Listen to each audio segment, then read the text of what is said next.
We're on page 4 of the estate plan design worksheet, naming your healthcare fiduciaries and guardians for minor children. I'm going to talk about healthcare to start.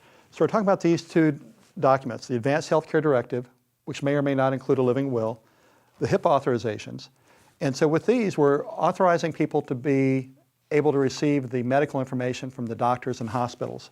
We're also, with the Advanced Healthcare Directive, naming the individual who actually be making decisions on your behalf if you are not able to make decisions for yourself because you're in a coma or perhaps in surgery.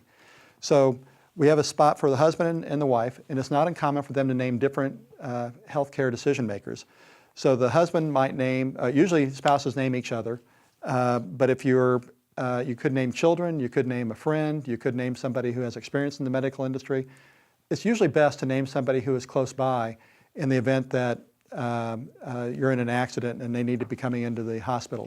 It's not a good idea usually to name somebody halfway around the globe as your decision maker. So these individuals will be making the decisions with regard to your health care. We call it the pull the plug document. So this is, they'll be making decisions perhaps that serious.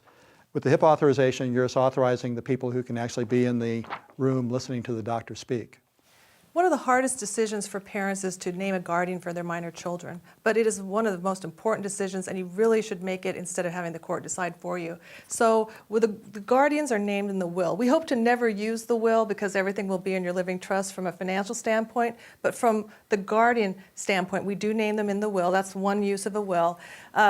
Most people will name family members, and some people say, well, my parents are too old. The document will, if they're incapacitated or deceased, it will go to the next person in line, so you don't have to worry about that so much. Sometimes people will cut them off at age 70. If my parents are age 70, it goes to the next people. Sometimes they name a married couple, like a sister and her husband jointly. And then I ask, if your sister's deceased, do you want her husband to be the guardian? Typically they say no, so I just say then don't name him, just name the sister, and then it will go to the next person in line. So those are just some considerations of guardians, but that's a very important decision. It shouldn't hold you back from doing your estate plan because at least make a decision, you can always change it later. So that's all the decision makers we've had in the estate plan, and now we're going to actually go on to the distribution of property that we outline in your revocable living trust. We outline where things go after your death, and so we'll go into that now.